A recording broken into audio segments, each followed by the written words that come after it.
হাসির রাজা, জ্ঞানের রাজা, রসিক রাজা। সত্যি এই বছর আমাদের কৃষ্ণনগরে ঠাকুর মুখ তুলে চেয়েছেন। হ্যাঁ মহারাজ, ধান একেবারে পরিপূর্ণ হয়েছে। তা কবে ধান কাটা হবে পুটির বাবা? ধান তো একেবারে পেকেই এসেছে, সপ্তাহখানেকের মধ্যে ধান কাটতে হবে। বেশ বেশ, তাহলে তো ভালোই হলো। এই মাসের শেষের দিকেই তো নবাব বাহাদুরকে শস্যের খাজনা পাঠানোর কথা। হ্যাঁ মহারাজ, এবারে নবাব বাহাদুর খুশি হবে। ঠিক বলেছ গোপাল।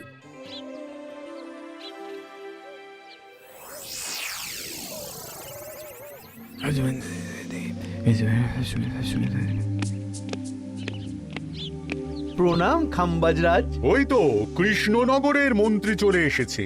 ও, এর কথাই তুমি বলেছিলে? হ্যাঁ, ওই রাজ্যের সব খবরাখবর আমায় দেয়। ইনি কে? ইনি হলেন জমিদার কেশকান্ত বর্মন, আমার রাজ্যেরই দক্ষিণ পশ্চিম গ্রামের জমিদার, আমার প্রিয় বন্ধু। নামটা বেশ অন্যরকম, কেশকান্ত।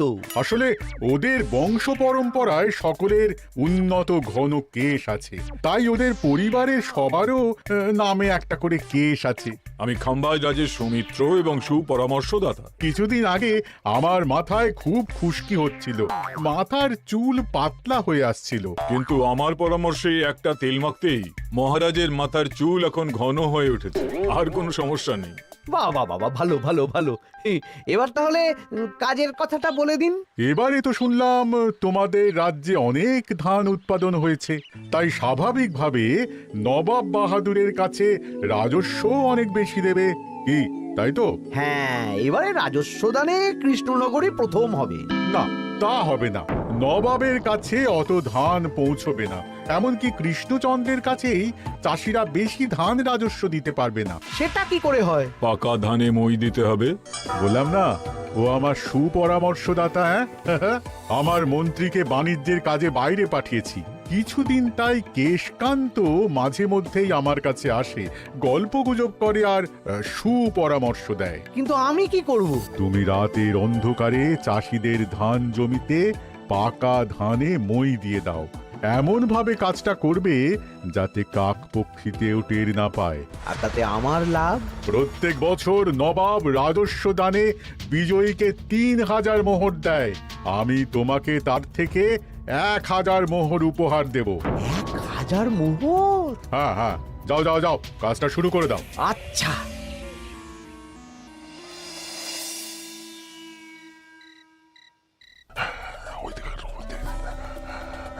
তাহলে আর দেরি কেন, মন্ত্রী মশাই কথা মতো কাজ শুরু কর। হ্যাঁ হ্যাঁ, চল।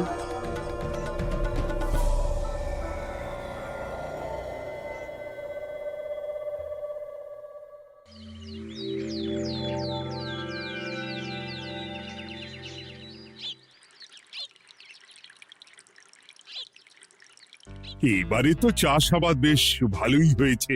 আশা করি নবাব বাহাদুরের কাছ থেকে এবারে আমরাই পুরস্কার পাবো। হ্যাঁ মহারাজ, সারা বাংলায় কৃষ্ণনগরের মতো উৎপাদন এই বছরে কোথাও হয়নি।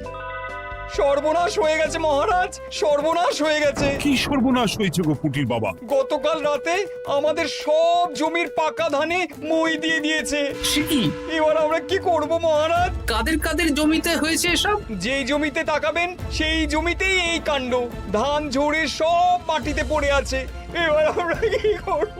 হায় হায় হায়, এবার আমাদের রাজ্যের কি হবে? নবাব বাহাদুরকে তো জবাব দিতে পারবো না। বড় বিপদ হয়ে গেল, রাজ্যে গ্রহের প্রকোপ নেমে এলো। ও, আর কদিন পরেই আমার টেকে আসবে ১,০০০ মোহর। ঠিক আছে, তোমরা সবাই এখন বাড়ি যাও। না, আমার মন মেজাজ ভালো নেই।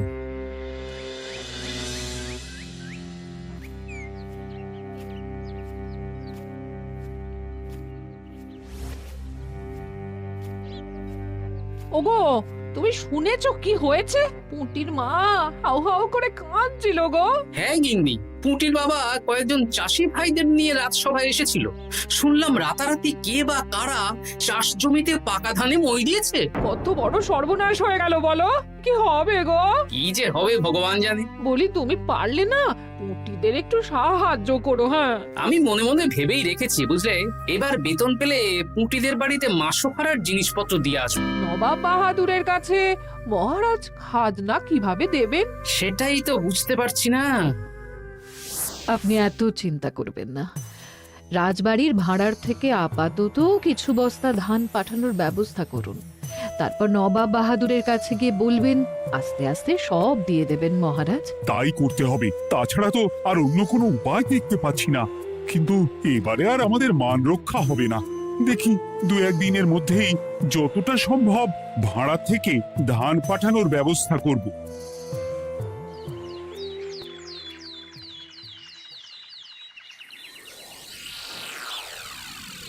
এই বছর 10,000 বস্তা ধান রাজস্ব এসেছে খাম্বাজ রাজ্য থেকে, 7,000 বস্তা ধান এসেছে বর্ধমান রাজ্য থেকে, আর মাত্র 100 বস্তা এসেছে কৃষ্ণনগর থেকে।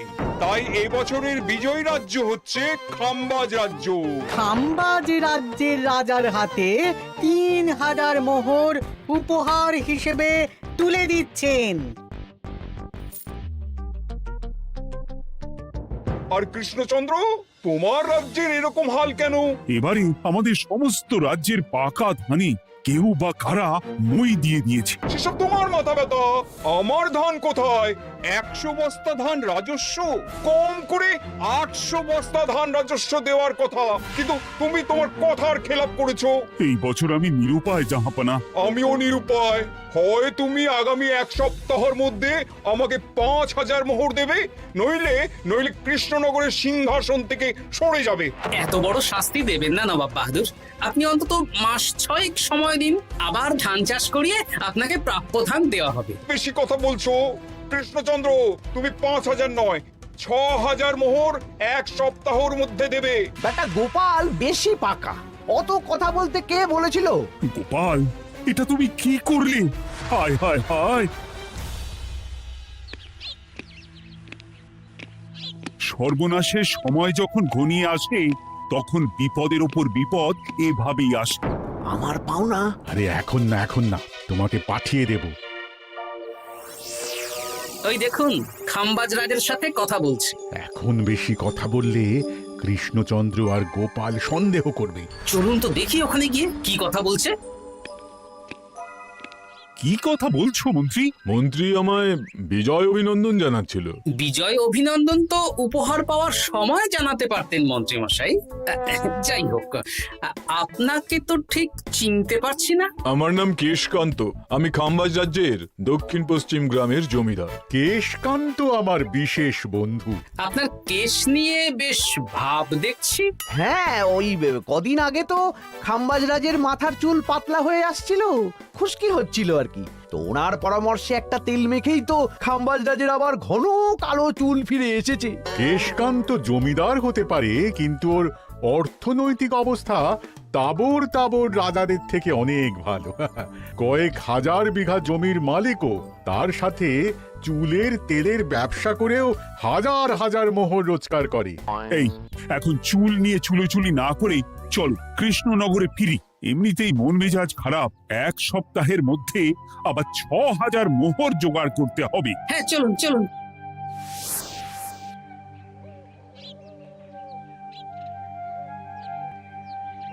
আচ্ছা মন্ত্রীমশাই, আপনি এই কেশকান্ত জমিদারের ব্যাপারে এত কিছু জানলেন কি করে?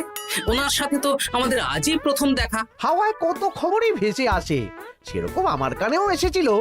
সব বাদ দাও। গোপাল, মন্ত্রী দুজনেই ভাবনা চিন্তা করো কিভাবে 6,000 মোহর জোগাড় হবে।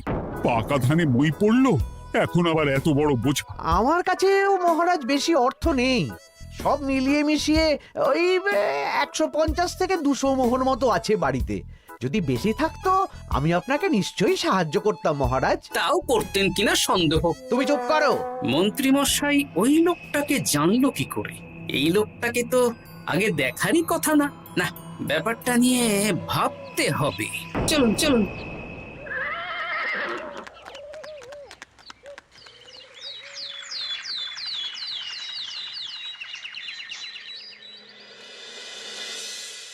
বুঝলে গিন্নি, 1 সপ্তাহের মধ্যে মহারাজকে 6000 মোহর জোগাড় করতেই হবে, নইলে সিংহাসন ছাড়তে হবে। এখন কিন্তু আমাদের উচিত মহারাজের পাশে দাঁড়ানো। কিছু ভেবেছো কি? আপাতত আমার বিয়েতে পাওয়া আংটি বন্ধক রাখবো, আর তুমি যদি হ্যাঁ হ্যাঁ, আমার যে দুটো গয়নাগাটি আছে ওগুলো বন্ধক রাখো, পরে আস্তে আস্তে ছাড়িয়ে নেবো খন। দেখি বাকি সভাসদদেরকেও বলবো, যে যতটা পারে, তারপর ভগবানই ভরসা।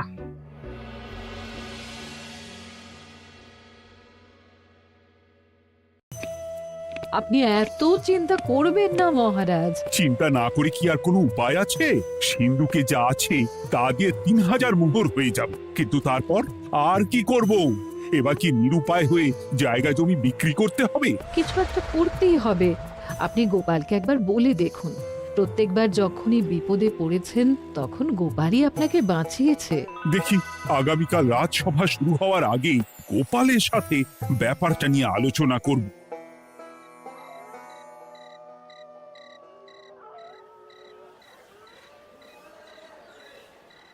এই যে শ্যাকরা, কি করছো? এই তো, বলুন। শোনো, আমার গিন্নির জন্য একটা হীরের হার বানাতে হবে, ওই 1000 মোহরের মধ্যে।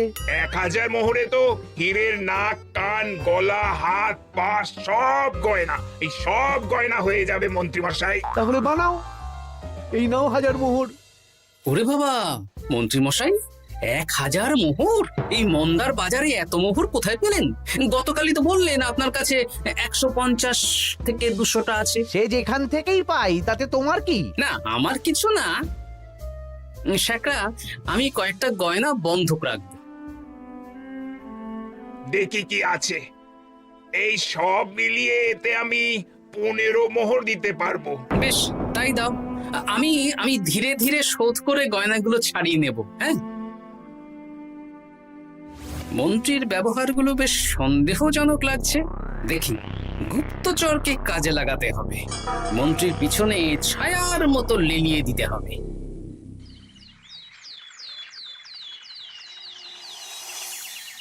মহারাজ, আমি চেষ্টা করছি আপনার এই মোহর কিভাবে জোগাড় করা যায়, আপ্রাণ চেষ্টা করছি। দেখো, বা আমি 3000 মোহর পারবো, কিন্তু তার বেশি হলে জায়গা জমি বেচতে হবে, হাতে যে বেশি দিন সময়ও নেই। আচ্ছা মহারাজ, দেখছি।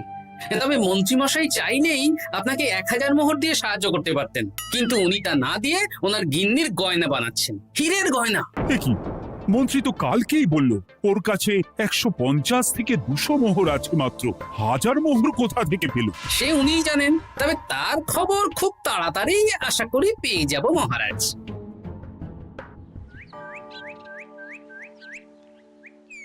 কাজটা একদম ঠিক করলেন না মন্ত্রীমশাই। আপনার কথা শুনে আমরা সবার জমির পাকা ধানে মই দিলাম, কিন্তু আমরা একটা পয়সা পেলাম না। আপনি যে এই কাজ করার জন্যে খাম্বাজ রাজার কাছ থেকে ওই 1000 মোহর উপহার পেলেন, সেটা দিয়ে গিন্নির গয়না বানাতে দিলেন, কিন্তু আমাদের বেলায় লবডঙ্কা। আরে তোদেরকেও দেবো, একটু সবুর কর, আগে গিন্নির মাথাটা ঠান্ডা করি। না না, আমাদের এক্ষুনি চাই। আরে এক্ষুনি কি করে দেবো, আমার হাত খালি। আচ্ছা আচ্ছা, ঠিক আছে, এই নে 2 মোহর ধর, 2 ভাই ভাগ করে নে, পরে আরো দেবো। এটা কিন্তু ঠিক না। এসব আলোচনা খোলামেলা জায়গায় করা উচিত না। উফ, পরে তোদের সাথে কথা বলবো, এখন যেতে দে, বাজার করব, তারপর আবার রাজসভা আছে।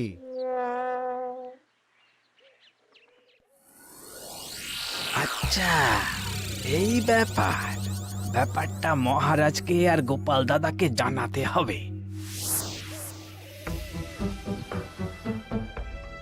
গোপাল দাদা, মহারাজ আসল খবর পেয়ে গেছি। কি খবর? আমি একটু আগে শুনলাম। কাজটা একদম ঠিক করলেন না মন্ত্রীমশাই। আপনার কথা শুনে আমরা সবার জমির পাকা ধানে মই দিলাম, কিন্তু আমরা একটা পয়সা পেলাম না। আরে তোদেরকেও দেবো, একটু সবুর কর। মন্ত্রী, আমি না তোমাকে বেরেই ফেলবো। মহারাজ, মন্ত্রী মশাই এখানে গৌণ, উনি অর্থের লোভে এসব করেছেন, আর ওনাকে দিয়ে করিয়েছেন খাম্বাজ রাজ। হ্যাঁ, যাতে এবারে বিজয়ী হতে পারেন। তাই আপনি এই খবর 5 কান করবেন না মহারাজ। আমি খাম্বাজ রাজ আর ওই কেশকান্তর কাছ থেকে ক্ষতিপূরণ ঠিক আদায় করে আনব। কিন্তু কিভাবে? শুনুন তাহলে।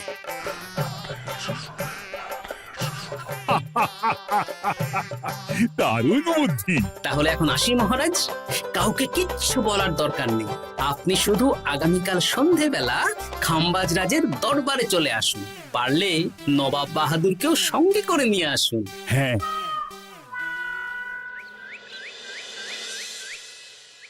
প্রণাম খাম্বাজ রাজ। কে আপনি? আমি হতাশ রঞ্জন, পশ্চিমে থাকি। কি চাই বলুন? কিছু চাই না, তবে একটা কথা শুনলাম তাই বলতে এলাম। কি কথা? আমি শুনলাম মহারাজ আপনার মাথার চুলগুলো সব নকল। আমার এত সুন্দর চুল সব নকল? ফাজলামো হচ্ছে। আমি যদি প্রমাণ করে দিই আপনার চুল নকল, তাহলে কি? তাহলে আপনি আমাকে 100 মোহর দেবেন, আর প্রমাণ না করতে পারলে আমি আপনাকে 100 মোহর দেব। বেশ, দেখো, এক্ষুনি দেখো, আমারই তো 100 মোহর লাভ হবে। এখন না, এখন না, আজ সন্ধেবেলায়। বেশ বেশ, তখনই এসো। এবারে জমিদার কেশকান্তর বাড়ি যেতে হবে।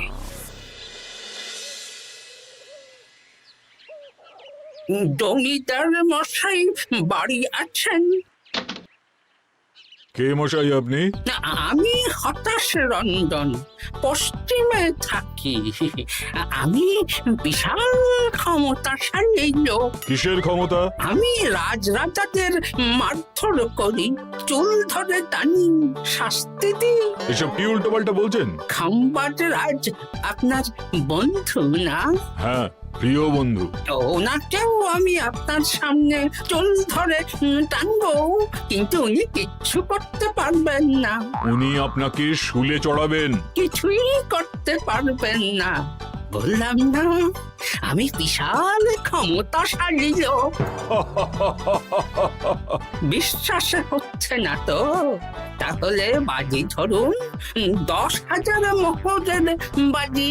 10,000 মোহরের বাজি? হ্যাঁ, আজ আমি খাম্বাজ রাজের রাজবাড়ি যাব, আর আমার শক্তি প্রদর্শন করব, ওনার চুল ধরে টানা হেঁচড়া করব, ওনাকে আহত করব, কিন্তু উনি আমাকে কিছুই করতে পারবেন না। বেশ রাজি, বাজি 10,100 মোহর দিতে পারবেন তো? হ্যাঁ, আমি বাজি হারলে আপনাকে দেব 10,100 মোহর। দরকার হলে ওই কাগজে কলমে লিখিত পরিত করে নিন। বেশ, তাহলে তাই হোক। কিন্তু হ্যাঁ, একটা কথা, আমি শক্তি প্রদর্শন করার আগে থেকে প্রক্রিয়া চলাকালীন সময় পর্যন্ত আপনি খাম্বাজ রাজের সাথে কোনো কথা বলতে পারবেন না। বেশ বেশ।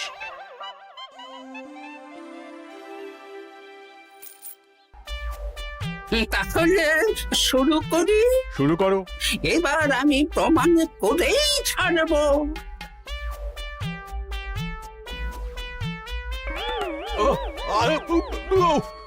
লাগছে লাগছে, বাবারে, লাগছে এই সেরেছে। লাগছে, এ তো সত্যি সত্যি চুল ধরে টানছে। লাগছে লাগছে, বাবারে, বাবা। ওরে বাবা রে বাবা, কি শক্ত! এ কি, খাম্বাজরাজ কিছুই তো বলছেন না, তাহলে কি আমি হেরে গেলাম? না না খাম্বাজ রাজ, আমার ধারণা ভুল, যা শুনেছি তাও ভুল। এবার বিশ্বাস হলো তো? দাও দাও, এবারে 100 মোহর দাও। দিন কেশকান্ত মশাই, আমাকে 10,100 মোহর দিন। এ কি, ও তোমাকে 10,100 মোহর কেন দেবে? ওনার সাথেও তো বাজি ধরেছিলাম। কি বাজি? আপনার এখান থেকে বেরিয়ে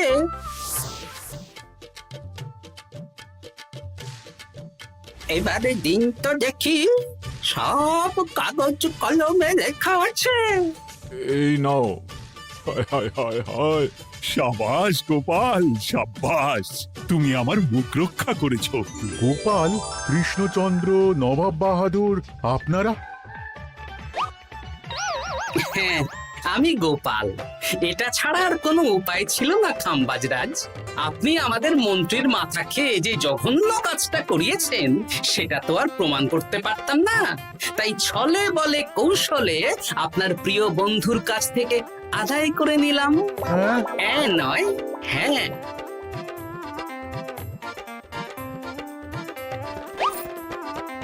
এই নিন মহারাজ।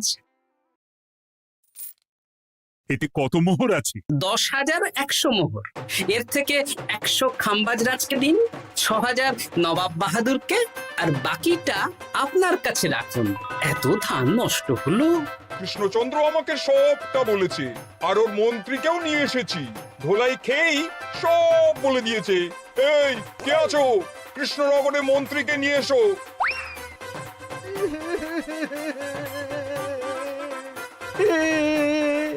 মার খেয়ে আমি সব বলে দিয়েছি খাম্বাজরাজ। উদ্ধার করে তো জাহাপানা, আমাকে ক্ষমা করে দিন। এর কোনো ক্ষমা নেই, তোমাকে আমি কারাগারে বন্দি করব। হায় হায় হায়, সামান্য টাকার লোভ করতে গিয়ে পুরো মাঠে মারা গেলাম।